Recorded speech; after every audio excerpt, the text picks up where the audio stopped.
Good afternoon. In today's class, we will discuss about the anatomy of male urethra. The specific learning objectives of this class are the length and extent of male urethra, the parts of the male urethra. In the parts, we'll be studying about the three different parts of the male urethra, namely the prostatic, the membranous, and the spongy parts of the male urethra. In addition, we'll also be seeing the internal features of the prostatic part of urethra. The third objective is the urethral mucosa and its variations at the different levels. The fourth objective is about the sphincters of the urethra. We'll be seeing about the internal sphincter as well as the external sphincter. The fifth one is the development of the urethra. Although this will be dealt in detail along with our embryology classes, we'll be seeing one unique feature of the development of the male urethra. And finally, we'll be seeing the most common clinical correlates related to male urethra. The male urethra is approximately 18 to 20 centimeters long. It extends from the internal urethral orifice at the neck of the urinary bladder to the external urethral orifice situated at the tip of the glans penis. So male urethra is about 18 to 20 centimeters long and extends from the internal urethral orifice at the neck of the bladder to the external urethral orifice. First, we will study the parts of the male urethra.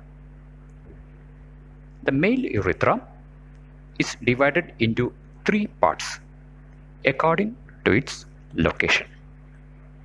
The first part is called as the prostatic part. The second part is called as the membranous part, and the third part is called as the spongy or the penile part. So the male urethra is divided into three parts: prostatic part, membranous part, and spongy or the penile part. The first part, prostatic part, as the name indicates, passes through the prostate gland. The second part, or the membranous part, passes through the urogenital diaphragm. And the third part, spongy or the penile part, passes through the corpus spongiosum of the penis. So according to its location, the urethra is divided into three parts: prostatic, membranous, and spongy or penile. Now we will study the three parts of male urethra in detail. First, we will take up the prostatic part of the urethra. The prostatic part of the urethra is about 3 centimeters long, and as its name implies, it traverses through the anterior part of the prostate gland. It is the widest and most dilatable part of the male urethra. It is fusiform in the coronal section. The prostatic part of the urethra is unique in the sense that the inner aspect of its posterior wall presents a few important features. We'll see what are the important features which are present in the posterior wall of the prostatic urethra. The first important feature is the urethral crest. As you can see in this picture, the urethral crest is a median longitudinal ridge of the mucous membrane. The second important structure is the colliculus seminalis. The colliculus seminalis is an elevation on the middle of the urethral crest. The prostatic utricle opens on summit by a slit-like orifice, and on either side of the orifice of the prostatic utricle there are the openings of the ejaculatory ducts. So the colliculus seminalis is an elevation in the middle of the urethral crest which receives the opening of the prostatic utricle, and on either side of this opening the ejaculatory ducts open. And the third important feature is the prostatic sinuses. The prostatic sinuses are vertical grooves, one on each side of the urethral crest. Each prostatic sinus presents 15 to 20 openings of the prostatic glands. So, once again, the three important features present on the posterior wall of the prostatic part of the urethra are the urethral crest, which is a median longitudinal ridge. The colliculus seminalis is an elevation on the middle of the urethral crest, and the prostatic sinuses, which are vertical grooves, one on each side of the urethral crest. We will see a little more about the prostatic utricle. The prostatic utricle is a mucous cul-de-sac. Cul-de-sac means a blind sac, which is present in the substance of the median lobe of the prostate gland. This structure is important from the embryological point of view. This develops from the fused caudal ends of the paramesonephric ducts, also called as the Mullerian ducts. Hence, the prostatic utricle corresponds or homologous to the uterus and vagina in the female, and because of this reason the prostatic utricle is sometimes termed as the vaginus masculinus.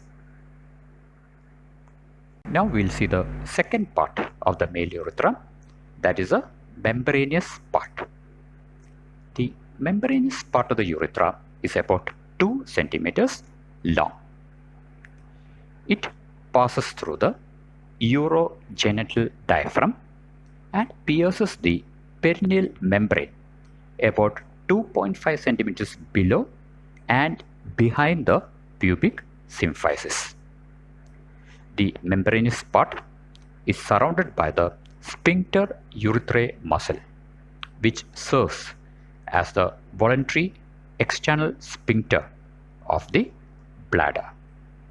So, the important points to note regarding the membranous spot are it passes through the urogenital diaphragm and it pierces the perineal membrane 2.5 centimeters below and behind the pubic symphysis.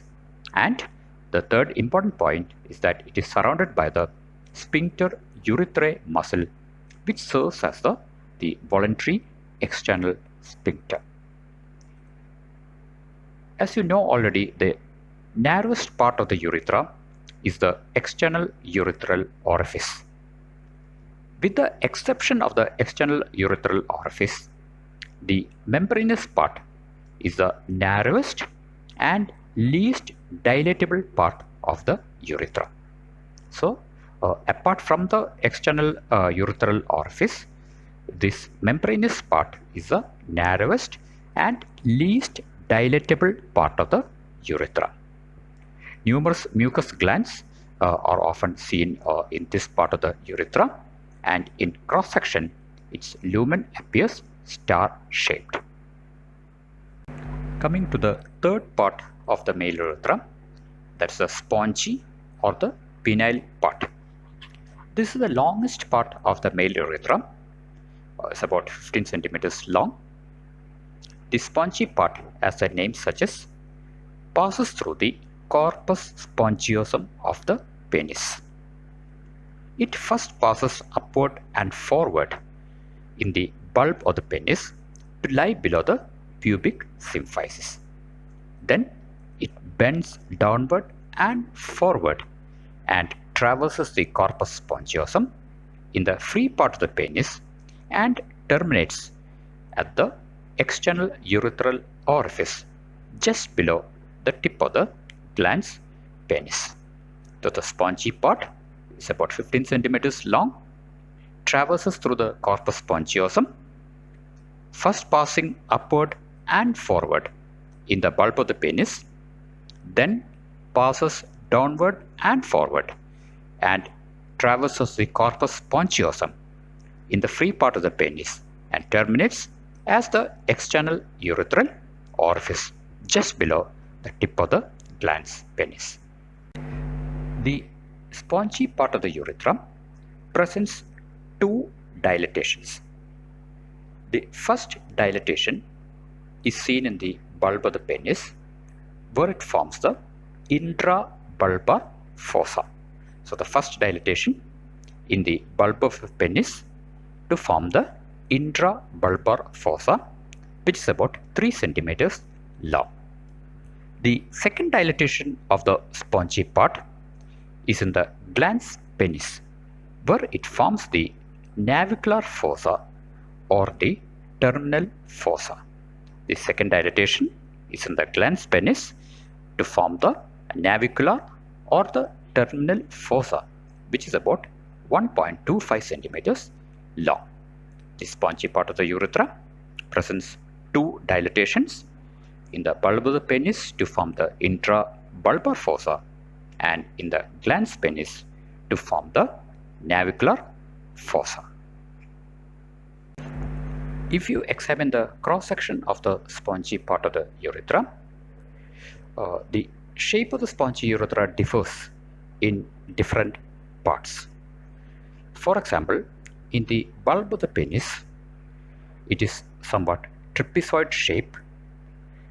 In the body, it is something like a transverse slit, whereas at the external urethral orifice, it is like a vertical slit. So in the cross section, the shape of the spongy urethra differs in different parts. The important thing to note about the external urethral orifice is that it is the narrowest part of the male urethra. The external urethral orifice is the narrowest part of the male urethra. It is in the form of a sagittal slit about 6 millimeters long.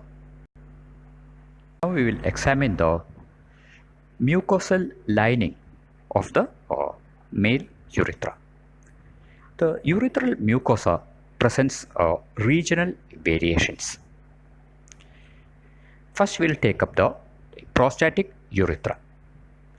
The prostatic urethra above the seminal colliculus is lined by transitional epithelium, whereas the prostatic urethra below the seminal colliculus is lined by stratified columnar epithelium. So you can get two types of mucosal lining in the prostatic urethra. The part of the prostatic urethra above the seminal colliculus is lined by transitional epithelium, whereas the part below the seminal colliculus is lined by stratified columnar epithelium. Now coming to the membranous urethra, the entire membranous urethra is lined by stratified columnar epithelium. The membranous urethra is lined all along by the stratified columnar epithelium. Coming to the spongy urethra, again you can see two different types of epithelial lining. The spongy urethra up to the navicular fossa is lined by stratified columnar epithelium as seen in the membranous urethra, whereas the navicular fossa and the external urethral orifice are lined by stratified squamous epithelium. So the spongy urethra up to the navicular fossa is lined by stratified columnar epithelium, whereas the navicular fossa and the external urethral orifice are lined by stratified squamous epithelium. Now we will study about the sphincters of the male urethra. The urethra has got two sphincters, one internal urethral sphincter and an external urethral sphincter. First we'll see about the internal urethral sphincter. The internal sphincter surrounds the internal urethral orifice and most probably derived from the muscle of the bladder wall. The internal sphincter surrounds the internal urethral orifice. It is involuntary in nature and is often called as sphincter vesicae. This involuntary internal sphincter is supplied by the sympathetic fibers from the lower thoracic and upper lumbar segments of the spinal cord. To be exact, from T11 to L2. It relaxes during maturation but contracts that closes during ejaculation so as to prevent the retrograde entry of semen into the urinary bladder. So the key points to note regarding the internal sphincter is that it surrounds the internal urethral orifice, it's involuntary in nature and is supplied by sympathetic fibers from the lower thoracic and upper lumbar segments of the spinal cord. Now coming to the external sphincter, or also called as sphincter urethra. The external urethral sphincter surrounds the membranous part of the urethra and is probably derived from the sphincter urethrae muscle. So the external sphincter surrounds the membranous part of the urethra. The external sphincter is voluntary in nature and it's supplied by the pudendal nerve with a root value of S2, 3 and 4. So the external sphincter surrounds the membranous part and is most probably derived from the sphincter urethrae. It's voluntary in nature and supplied by the pudendal nerve. To summarize today's class, we have seen the following important points regarding the male urethra. We have seen the extent of the male urethra, that is from the internal urethral orifice to the external urethral orifice. Its length about 18 to 20 centimeters. Then we have seen the three parts according to the location, namely the prostatic part, membranous part and spongy part. We have examined the prostatic part of the urethra in detail. The important clinical point to remember, it's the widest and the most dilatable part of the male urethra. We have also seen a few important features which are present in the inner aspect of the posterior wall of the prostatic part. These features are the urethral crest, the colliculus semilalis and the prostatic sinuses. We have seen that the prostatic utricle opens on the summit of the seminal colliculus by a slit-like orifice, and we have also seen the embryological significance of the prostatic utricle. We have also seen about the membranous part of the urethra and the spongy part. The membranous part of the urethra is the narrowest and the least dilatable part of the urethra. And we have also seen about the external urethral orifice, which is the narrowest part of the male urethra.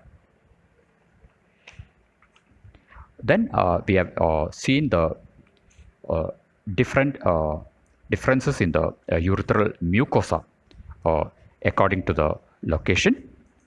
And finally, we have seen about the two sphincters of the urethra, namely the internal urethral sphincter and the external urethral sphincter.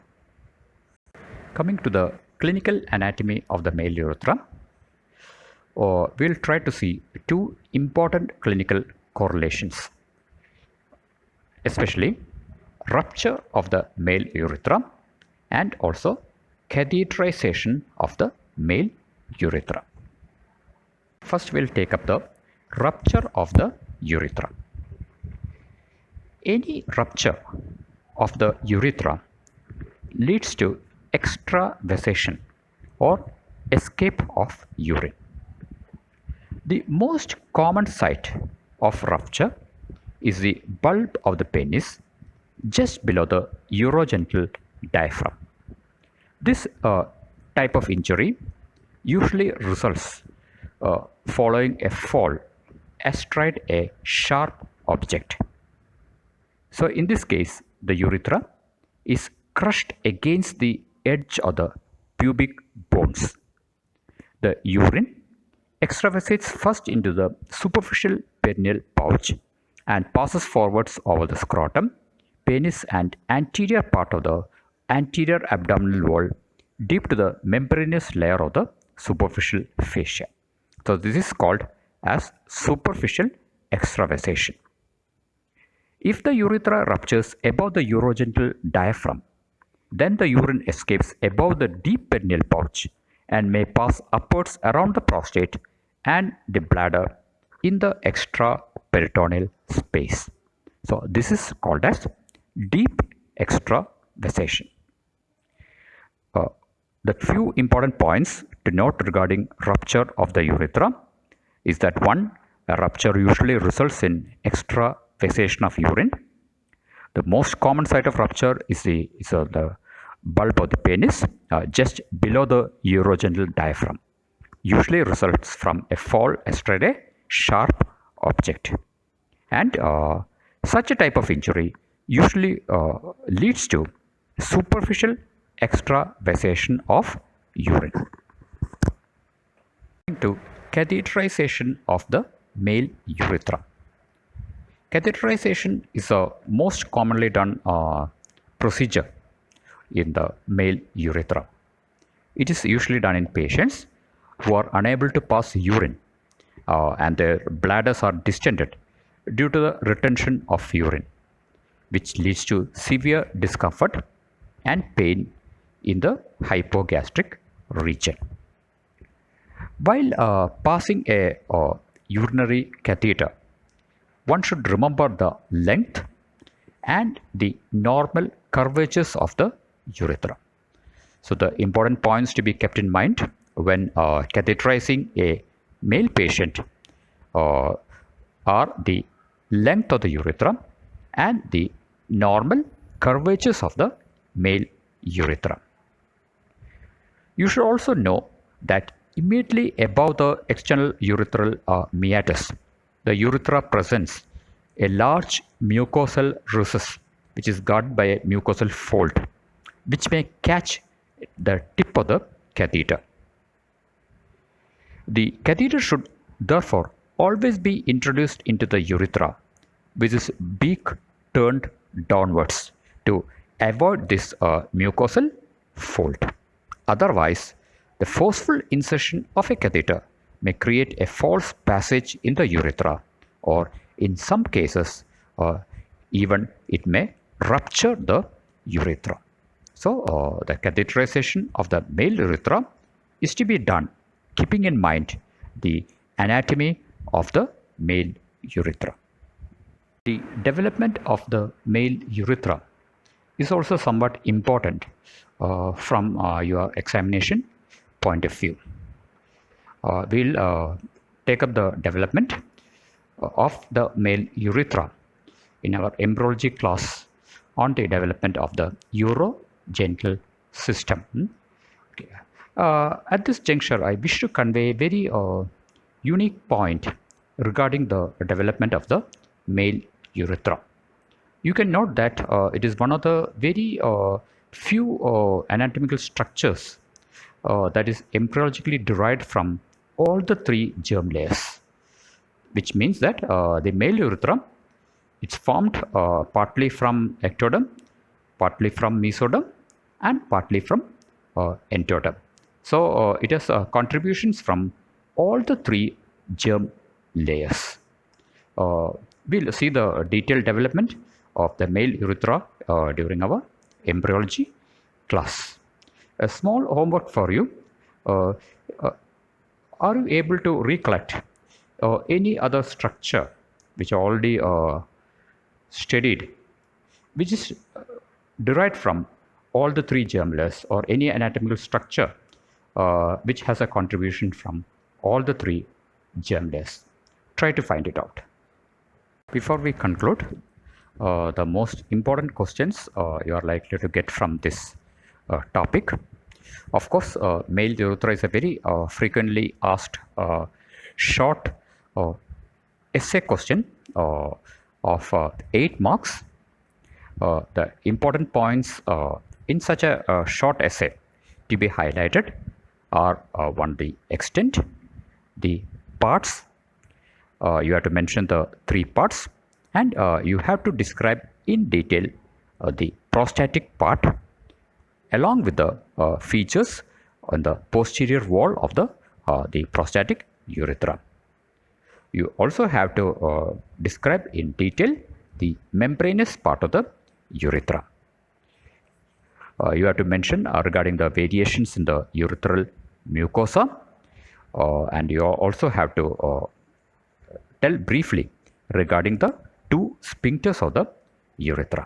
And you may also add a few clinical details related to rupture of the urethra and catheterization of the urethra. Thank you.